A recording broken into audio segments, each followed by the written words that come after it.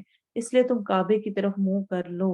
ان لوگوں کا منہ شام کی طرف تھا، یعنی بیت المقدس کی طرف، یہ سن کر سب نے اسی حالت میں گھوم کر اپنا منہ کعبے کی طرف کر لیا۔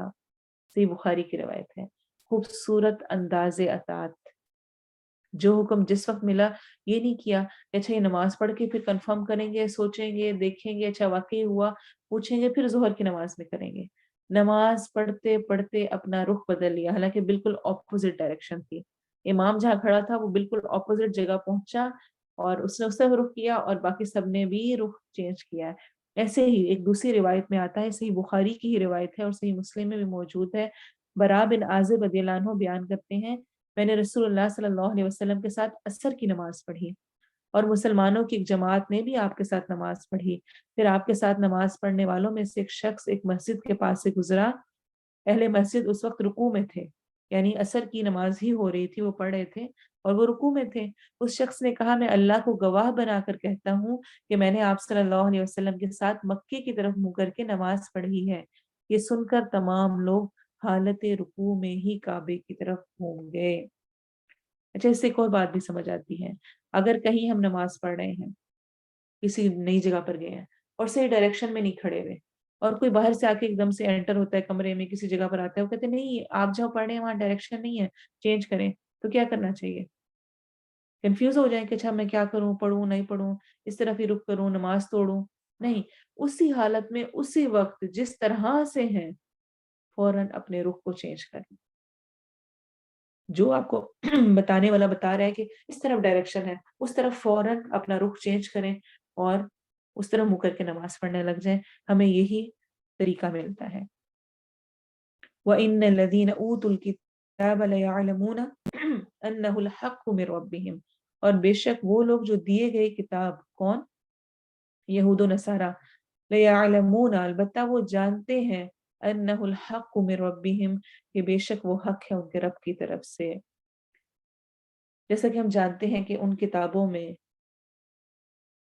کتابوں میں تفصیلاً موجود تھا کہ ایک نبی آنے والا ہے اور اس نبی کے آخری ہونے کی نشانیاں بھی موجود تھی، ان نشانیوں میں یہ نشانی بھی موجود تھی کہ اس کا قبلہ کعبہ ہوگا، وہ یہ جانتے تھے، وہ یہ حق اور سب کچھ سمجھتے تھے، جانتے تھے، اس کے باوجود ان کا انکار تھا، ان کا یہ رویہ تھا، جیسا کہ حدیث میں آتا ہے آپ صلی اللہ علیہ وسلم نے یہود سے فرمایا اے یہودیوں کی جماعت تمہاری خرابی ہو، اللہ سے ڈرو، اس ذات کی قسم جس کے سوا کوئی معبود برحق نہیں، تم بے شک جانتے ہو کہ یقیناً میں اللہ کا سچا رسول ہوں اور یہ کہ میں تمہارے پاس حق لے کر آیا ہوں، لہٰذا اسلام قبول کر لو۔ تم جانتے ہو یہ بات، صحیح بخاری کی یہ بھی روایت ہے۔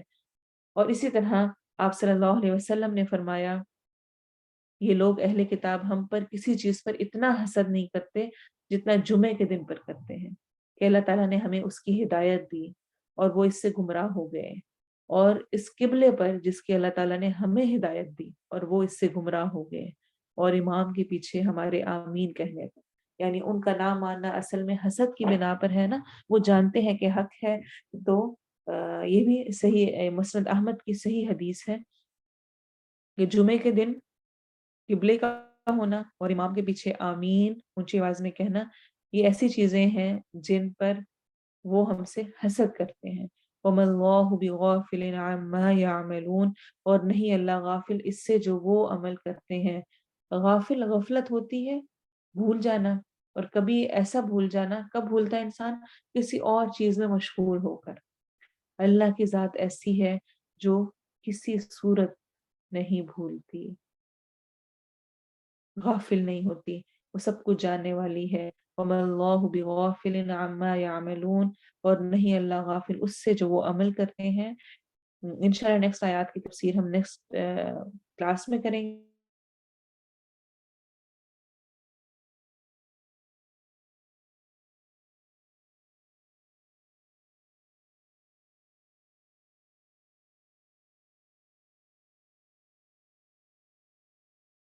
پڑھا ہے۔ قد نرى تقلب وجهك في السماء فلنولينك قبلة ترضاها فول وجهك شطر المسجد الحرام وحيث ما كنتم فولوا وجوهكم شطره وإن الذين أوتوا الكتاب ليعلمون أنه الحق من ربهم وما الله بغافل عما يعملون ولئن سبحانك اللهم وبحمدك أشهد أن لا إله إلا أنت أستغفرك وأتوب إليك سبحان ربك رب العزة عما يصفون وسلام على المرسلين والحمد لله رب العالمين والعصر إن الإنسان لفي خسر إلا الذين آمنوا وعملوا الصالحات وتواصوا بالحق وتواصوا بالصبر السلام عليكم ورحمة الله وبركاته